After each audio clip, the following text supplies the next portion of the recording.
بناوی خدای گەورە و میهرەبان بەخێراتنتانەکەم ئەو کتێبی کەوا بەڕاستی وەکو بڵێ کاریگەریکی درێژخایەنیە بۆ لەسەر ژیانی من کتێبێکە دەربارەی ژیانی محەممەد صلی الله علیه وسلم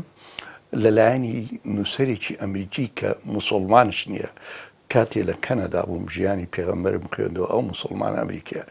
ناوی کتێبەکە Muhammad his life based on earlier sources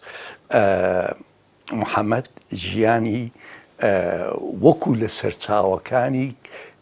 زەمانی پێغەمبەر چۆن هاتووە ئاوا سێری دەکا ئەم نووسەرە هەر وەکو سەر لە نوێ باسم کرد باسی چەند قۆناغێک لە ژیانی پێغەمبەرەکە صلی الله علیه وسلم یەکەم زۆر جەختە کاتە سەرەوە پێغەمبەر وەکو ئینسانێکی بە وشەی خۆمان ئەڵێن زۆر خاکی بووە هیچ وەختێک لە سەحابەکانی خۆی جیاواز نەبووە اینجا چەند شتێکم خوێندەوە یەکێک لەوانە کە ئەڵێ کاتێک لە هینە بێت لەو کاتی قوڕەیش هینێکن ئابرۆقا خەنە سەری لە مەککە موسڵمانەکان زۆر برسیە بن و چەند موسڵمانێک ئەمرێ اینجا سەحابیەک شکاتەکە لە یا ڕەسوڵ الله من برسیمە زۆرش برسیمە چەند بەردێکم دانەوە پێغەمبەر صلی الله علیه وسلم جلە پیرۆزەکەی خۆی هەڵەگرێ لێ سێرکەوە منش ئەوە دوو بەرد لە بانزوکمە ئەم موقفە ئێمە یعنی بەڕاستی سەرکردەکانمان لە کوردستانە ئەمڕۆ خۆیان ژیانێکی زۆر جیاوازەژین بەڵام بە عەلەم ئەڵێن ئەبێ دەست بە خۆتان بگرن یعنی ئەمە و چەند موقفێکی تری ئینسانی ئەو پێغەمبەر صلی الله علیه وسلم لەو کتێبە خوێنمەوە یەکێک لەوانە ئەوەیەکەوە ئەچێتە مەککە کە مەککە ئەکرێتەوە فەتحی مەککا کرێ ئەو یعنی ئەو سەحابەکانی دەور و پشتی پێغەمبەر صلی الله علیه وسلم کە زۆریان کوژرا بوون ئەشکەندە درابوون لەلایەنی ئەهلی لەلایەنی قوڕیشەوە حتا لە شەڕێک لە شەڕەکان جگەری مامی پێغەمبەریان خواردووە حەمزە ئەو کەسانە هەمووی ئافەکە ئەلێ بڕۆن هەمووتان ئافن اینجا ئەلێرش بەڕاستی ئێستا ئێمە بەعزە نووسەرێکمانەیە لە کوردستان زۆر حەزەکەن ماندێلا بەرزکەنەوە نازانە فڵان کێ لە ئەمریکای لاتینی لە فڵان کورە بابە تۆ پێغەمبەر تێ محەممەد ئەو پەڕی قیممەتی لوتکەی ئینسانیەتە لە ژیانی خۆی لە دوای سێرێکی لە خاکێ گەڕێنەوە ئەم شتانەم بینی لە ژیانی ئەو جلی خۆیە دووری خواردنی خۆیە کرد پێڵاوی خۆی چاکە کردەوە ئەڵێ لە بەعزە غەزەواتێک کە لەگەڵ سەحابەکانە ڕۆشت ئەڵێ ئەچوو داری هێنا حتا خواردنەکە بکەن وەکو ئەوکانتر یعنی ئەمە وە لە هەمان کاتە یعنی سێری چەند قۆناغێکی ژیانی پێغەمبەر من لەو کتێبە خوێندم بە تایبەتی زۆر یعنی ئەو حەدیثەی لە پێغەمبەر نەقڵ کردووە ئەلێ ئەرحەموا من فی الأرض یەرحەمکم من فی السەما ئەلێ بزەییتان هەبێ بۆ ئەوانەی لەسەر عەرزن لێرەدا ئەو نووسەرە ئەڵێ مارتن لینک سەر لە نوێ ئەم کتێبە بالمناسبە لە 2007 لە ئەمریکا تەبع بووە ئەڵێ لێرەدا پێغەمبەر ئەڵێ ڕەحمتە بەزەییتان هەبێ ئەوەی لەسەر عەردە نەک موسڵمان غەیری موسڵمانش دەرەخت هەموو ئاژەڵەکان ئەبێ ڕەحممان هەبێ بۆی ئەمە یعنی ئەم شیکردنەوەی ئەم نووسەرە زۆر وەکو بڵێ کاریگەر بوو لەسەری من ئەمە کتێبێکە چەندێک من دوسێ جار خوێنمەتەوە هەموو جارێکی خوێنم کە ژیانی پێغەمبەر صلی الله علیه وسلم و یعنی کە ئەیخوێنیتەوە ئەمە جۆرە ئیلهامێک دەداتێ لە خاکی بوون پێغەمبەر صلی الله علیه وسلم یعنی ئەو ئینسانیەتەی قیممەتی ئینسانیەت پێشانەدا بەرامبەر کەسوکاری خۆی لە ماڵەوە بەرامبەر سەحابەکانی خۆی یعنی ئەمە ئێمە بەڕاستی ئیجاب ناکە بچین قیەمی ئەوروپا بینین کە باسی مرۆڤایەتێکە لە خوتبەی ویدا ئەوە ئاخر خوتبەیەتی ئەو کە ئەچێ بۆ حەج ئینجا ئەم نووسەرە مارتن ئەو خوتبەیە دێنێت تەفسیرێکە ئەڵێ ئەمە ئاخر خوتبەی بوو باسی دوو کێشەی زۆر گرنگەکە ئەوش یەکێکی ڕەقسپەرستی ئەو بەیەکجار لەو خوتبەیەدا ئەلێ ئەی موسڵمانان من ئەمە ئاخر جارە احتیمالە ساڵێتر نەتان بینم بەس ئەڵێ ئەم شتە گرنگە ئەڵێ ئاگادار بن هیچ فەرقی نییە لە بینی ڕەش و سپی فەرموو ئەوە تا ئێمە لەم ڕۆژانە ئەبینین ئەمریکا ئەلەرزێتەوە لە سایی ئەو ڕەگزپەرستەی کە هەیە حتاکو 40 ساڵ بەلە ئێستا لە ئەمریکا ڕەشێک لە کانیەک ئاوی بخواردایە سیپیەکان لەو کانی ئاویان ناخۆردایە گڵاوە فەرموو پێغەمبەر صلی الله علیه وسلم 1500 ساڵ پێش ئێستا مەسەلەی عونسوریەتی ڕەگزپەرستی ئێکلا کردێتەوە ئێمە ئیجاب ناکە بچین ئەو ئاخر ئیتفاقیات و پەیمان نامەکانی جنێڤ و ئەمانە باسی مافی مرۆڤەکەتەوە ئەو پێغەمبەر صلی الله علیه وسلم لەو خوتبەیە ئێکلای کردەوە دوایی یعنی زۆر دوای شتێکی ترشێ ئێکلایە کاتەوە ئەوش یعنی وەکو بڵێ توندی تیژی بەرامبەر ئافرەت ئەلەو خوتبە دەدا کە ئاخر خوتبەیەتی کە باسێکە ئەڵێ ئاگادار بن خێزانەکانتان خوشکتانن لە ئیمان و لە هەمان کاتە ئامانەتن ئەڵێ کەریم بن لەگەڵیانە ڕەوش بەرز بن لەگەڵیانە ئەمە یعنی بەڕاستی من کە ئەو کتێبم خوێندەوە منیش وەکو هەموو زۆربەی گەنجی کورد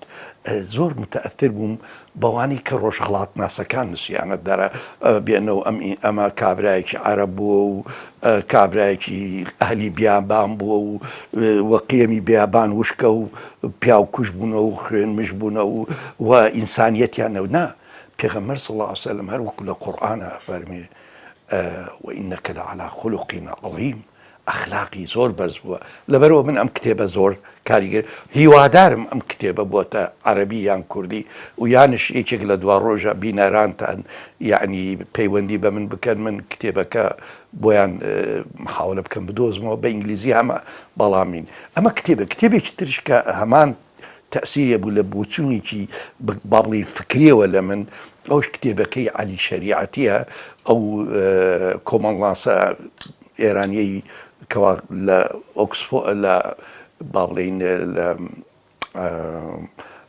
لە پاریس لە زانکۆی سۆربۆن خوێندێتی و مامۆستا بووە عەلی شەریعەتی کتێبێکیەیە ئەلێ مارکسیەکان مارکسیزم و بۆچوون و بیرە گومڕاکانی تری ڕۆژ ئاوە لەو کتێبەدا بە شێوەیەکی زۆر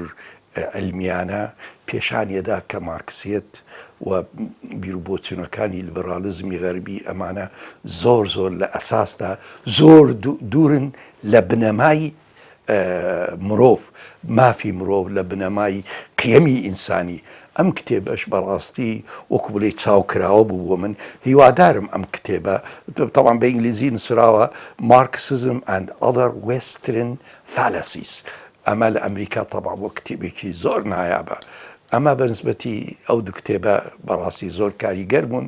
لەسەر گۆڕینی بۆچوونی من بەرامبەر ژیان و بەرامبەر ئیسلام یعنی ئێمە طبعا یعنی تۆ کافی نییە تو بڵێ من موسڵمانم دڵم باشە ئەوە نییە نا من بە دڵ موسڵمانم بەڵام ژیانی ڕۆژانەت لە تەعامل لەگەڵ کەس و کارت لەگەڵ ملەتەکەت لەگەڵ ئەوانەی هاوپیشەن لەگەڵ تا هیچ جیاواز نەبی لە ئینسانێکی تر کە پەیڕەوی ئیدۆلۆجیەکی ترەکە ئیسلام بەرجەستە بووە لە ئەخلاقی پێغەمبەر صلی الله علیه وسلم لەگەڵ خێزانی خۆی لە ماڵەوە لەگەڵ هەواڵانی خۆی و لەگەڵ تەعاملی لەگەڵ حتا دوژمندا بزان مەسەلەن یەکێک لەو شتانە کە ئەسیر و ئەگرێ لە کاتی ئەودا ئەو سەدەی حەفتە ئەسیر هی نەکرا دی بەکوڵی بە کۆیلە حسابەکرا کاری ناشرینیان پیانە کرد پێغەمبەر یەکەم کەس بوو شتێکی زۆر ئەرێنیدا بە ئەسیروتی وەرە منداڵەکانی مسلمانەکان فێری خوێندن کرد. تەسەور کە لەیرەوە ئەمە یەکەم جارە ئەسیر بە شێوەیەکی پۆزتیڤ و کەرامەتی ئەو ئەسیرەش ئەپارێزێ و لە هەمان کاتە سوودشی لێ وەرەگرێ. ئەمە یعنی ئەمە هینێکی دوایی حتا یعنی زۆر شتی ترەیە. ئێمە یعنی لەم زۆرفەدا بە تایبەتی لە هەرێمی کوردستان لەم زۆرفەدا ئەژین زۆر ڕۆژانە پێویستمانە. شەرت نییە تۆ بە فکر ئیسلامی بی، بەڵام هیچ نەبێ ئەگەر تو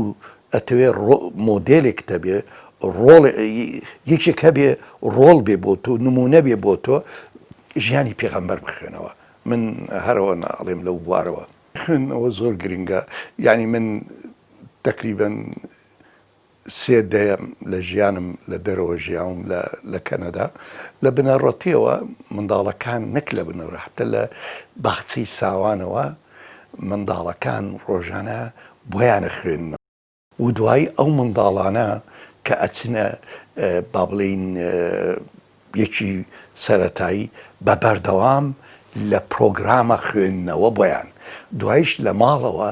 دایک و باوک بۆیان ئەخوێنێتەوە. اینجا بە بەردەوام تو بەلەوەی منداڵەکەت بخوێنی بەرامبەر تەلەڤیزیۆن دای بنەی بە حتا ئەخوێنە ئەبێ وەکو بڵێ عادەتە بێ لە ماڵەوە هەر دایکێک یان باوکێک. اینجا شەرت نییە مە دایک بکا بێ باوکش بیکا، هیچ فەرقی نییە. بەلەوەی بخەوێ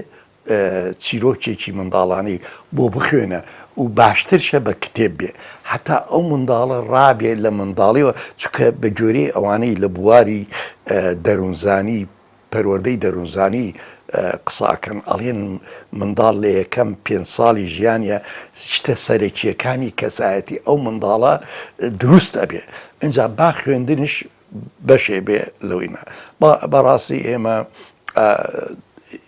نامەوێت لەیرەدا باسی هاوپیشەکانی خۆم بکەم، باوەڕ بێ دکتۆر هەیە، دوای دکتۆراکەی کتێبێ ناخوێنێت، مامۆستا هەیە لە ئامادەیی لە بواری خۆی زیاتر هیچ ناخوێنێت، بەڵام ڕۆژانە تەلەبە ئێستا ئەو تەلەبەی کە دێت ئەو قوتابیانەی کەوا دێن نەوەیەکی ترن، زۆر شتە خوێندنەوە. هەر بۆ کەسایەتی مامۆستاکە باشە بە بەردەوام خۆی ئەپدەیت بکە بخوێنێتەوە. اینجا ئینسان بە عەرەبیە ئەلێ الئینسان عەدوٌ لیما یەجهل، ئینسان دائیمەن وەکو بڵێ دژمنی ئەو شتانەیە کە لێی نازانێ، بەڵام کە لێ ئەزانێ بۆچوونیە گۆڕێت. یعنی هیچ شەرت نییە کە تو بیر و بۆچوونێک لەگەڵ یابی، بەڵام کە لەگەڵیان بەڵام کە بخوێنی لێ تێبگەی شەرتیە لەگەڵ یابی، بەڵام دژمنایەتی ناکەی. ئەڵێ ئەوە بۆچوونە من لێی تێگەم بەڵام من لەگەڵیانیم. ئەمەش لە خوێندنەوە دێ. خوێندنەوە زۆر گرنگە.